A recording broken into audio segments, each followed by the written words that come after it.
สบายดีและก็สวัสดีพ่อแม่พี่น้องFCก็ว่าจะเป็นทางฝั่งลาวและก็ฝั่งไทยเนาะวันนี้หนุ่มบ้านนอกพนจรสีมาพาพี่พี่น้องนั่งบิดนั่งรถพอไหมนั่ง BTS นะครับใต้ดินนะครับเนาะตอนนี้เราก็อยู่ที่อาคารจอดรถสถานีรถไฟฟ้าลาดพร้าวนะครับ MRT นะครับเนาะเราเดินทางไปที่เป็นสายสีน้ำเงินพี่หน่อยเนาะเราจะเดินทางไปที่สวนจตุจักรพี่หน่อยเนาะเราตอนนี้เราก็ขี่นั่งรถไฟฟ้าใต้ดินพี่หน่อยตอนนี้เราก็ยังอยู่เทิงเนาะเราก็ลงจากสถานีนี่พี่หน่อย BRT นี่เนาะ MRT ใช่ไหมBTS ลงมาจากนี่ก็ทางกันย่างมาหันพี่หน่อยเนาะแล้วก็ขี่นั่งMRT ใต้ดินพี่น้องเนาะจากที่เฮาเลยอยากพาพี่พี่น้องมาเบิ่งเนาะพี่น้องผู้ใดยังบ่เคยมาพี่น้องก็สิมีดิบให้เฮาลงเนาะพี่น้องเนาะเข้าบ่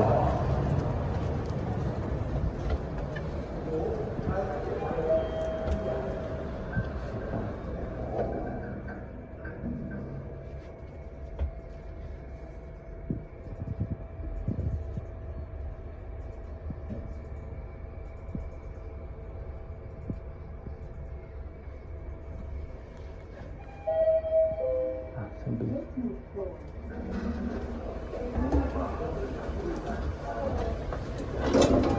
อันนี้หรออ๋อหน่อยเนาะกัดจีเราก็สิได้ไปใช่ปะไปนั่งกูด้วยครับทานเข้างงเลย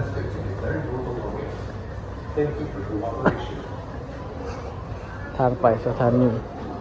ทางไปดิโดยสารสามารถลงบันไดเลื่อนอีกชั้นหนึ่งได้พี่น้องเนาะโอ้โหกำลังเราจะเดินทางไ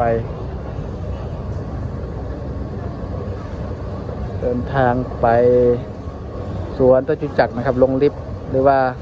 ไปที่ลงก็ลงชั้นจีแต่ว่าเมื่อกี้เขาลงชั้นบีนะพี่น้องลงชั้นจีเนี่ยคือที่ฮอดชั้นนี้เลยแต่ว่าลงชั้นบีก็เลยได้ลงบ้าบันไดเลื่อนอีกพี่น้องเนาะแล้วก็ย่างเข้ามาข้างในนี่คือกำลังที่เข้าไปสถานีรถไฟฟ้า MRT นะครับหรือว่าใต้ดินพี่น้องเนาะ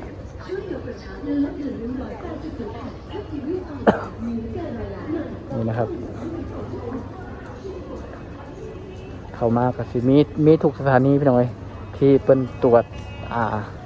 กระเป๋าหรือว่าอย่างเพราะว่ารักษาความปลอดภัยของผู้ใช้บริการนะเนาะของผู้โดยสารก็ว่าได้พี่น้องเข้ามาก็สิเป็นกสิขายของเล็กๆน้อยๆนะเพิ่งเนาะเราก็สามารถลงไปซื้อโตอยู่ข้างล่างได้พี่น้องเนาะอยู่ทั้งลมได้ก็สิมีตู้ ATM บริการพี่น้องเนาะ ลงไปอีกชั้นหนึ่งอีกพี่น้องคือว่าใต้ดินนี่ดีพี่น้องใต้ดินแบบสุดๆเลยเนาะลงลิฟต์มาลงบันไดเลื่อนมาอีกชั้นหนึ่งก็ลงบันไดเลื่อนมาอีกชั้นหนึ่งพี่น้องที่ได้ลงอีกได้พี่น้องซื้อโตอยู่นี่เนาะซื้อรถซื้อโตอยู่นี่ก็เขาก็ได้ลงอีกพี่น้องเนาะโดยที่ไม่ต้องต่อคิวเองเข่าทางพิษเลยก็ได้วนนะเพื่อน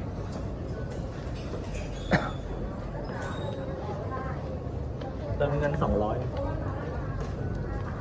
ไปจตุจักรครับ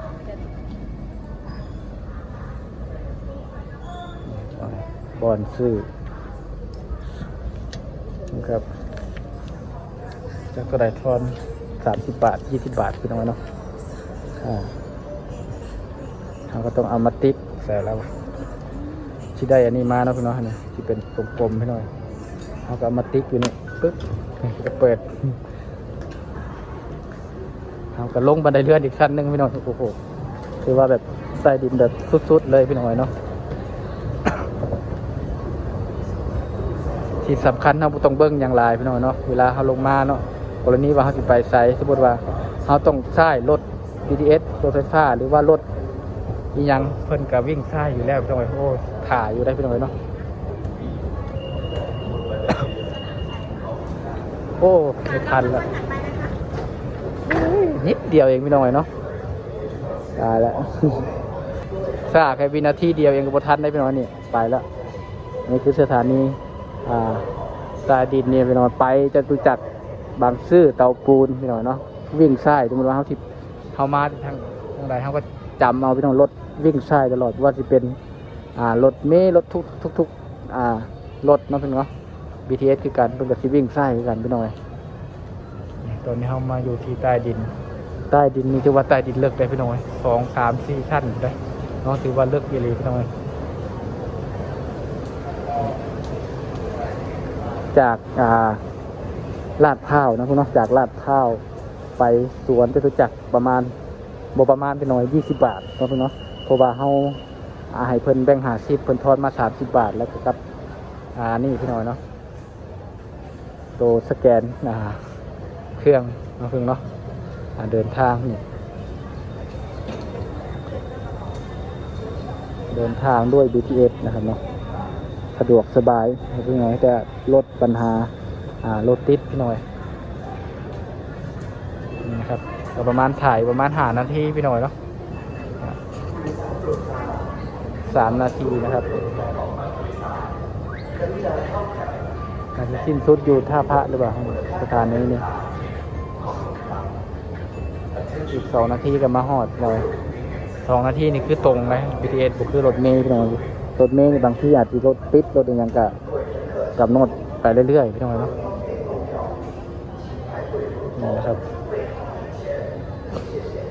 ข้อห้ามเนาะพี่น้องเนาะเนี่ยห้ามสูบบุหรี่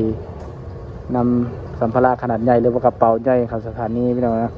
ห้ามนำสัตว์เลี้ยงเข้าสถานีห้ามวัตถุไวไฟสถานีห้ามนั่งภายในสถานีหรือว่านั่งบริเวณแถวนี้แหละพี่น้อยห้ามรับประทานอาหารและเครื่องดื่มห้ามนำลูกโป่งเข้ามาพี่น้อยนะห้ามทิ้งขยะหรือว่าขี้เหงื่อเนาะทุเรียนหรืออาหารมีกลิ่นแรงเข้าสถานีห้ามถ่ายรูปภายในสถานีแต่ว่าเฮาอัดวิดีโอมันบ่เป็นอย่างเนาะ ที่จริงก็บ่ได้แหละพี่น้อยถ่ายรูปกับวิดีโอแต่ว่าเพิ่นก็บ่ได้บังคับขนาดนั้นเนาะพี่น้องเฮาก็บ่ได้ว่ามาถ่ายอหยังเสียหายพี่น้อยก็บ่เป็นหยังพี่น้อยเนาะเพิ่นห้ามก็ห้ามไปเฮามีหน้าที่ถ่ายก็ถ่ายไปได้ เฮาก็ถ่ายแบบมาอัปเดตเนาะพี่น้องให้พี่น้องได้เบิ่งเพิ่นก็บ่ได้ว่าหยังดอกพี่น้อยเนาะเพิ่นก็ห้ามไปตามกฎของเพิ่นนั่นแหละเนาะสถานี BTS เนาะเฮาบ่ฮู้หยังก็มีสามารถไปถามรปภได้เนาะรปภเดินดูเพิ่นบ่เพิ่นก็สิให้การบริการไปหันไปนี่ไปขึ้นฝั่งนั้นฝั่งนี้โอ้เต็มเลยได้พี่น้อยมื้อนี้ขนาดใต้ดินยังเต็มพี่น้อยเบิ่งนี่คิดเบิ่งเนาะ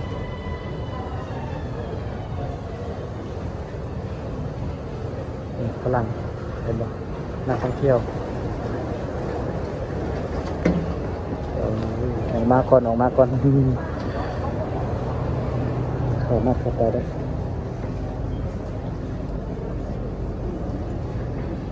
เห็นได้พี่น้อยมั้ย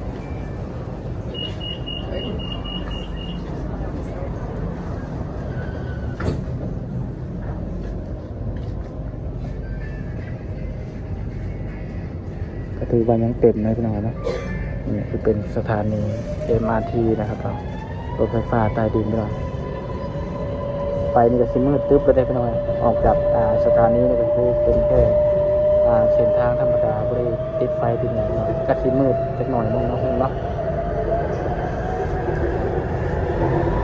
เริ่มมืดแล้ว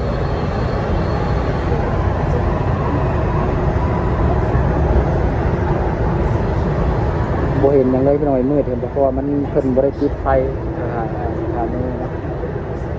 เห็นอาจสิเห็นหน่อย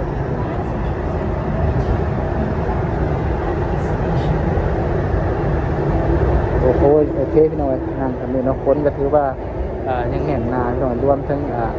นักท่องเที่ยวหรือว่าคนไทยแล้วก็นักท่องเที่ยวพี่น้อยถือว่ายังแน่นหนาถือว่ายังเต็มอยู่พี่น้อยเนาะไปฮอดไปโพอยู่พุ่นแหละพี่น้อยจตุจักรพุ่นแหละพอกันพี่น้อยเนาะเพราะว่าไทยข้างนอกกับบ่เห็นนะพี่น้อยเพราะว่ามันมืดพี่น้อยเนาะ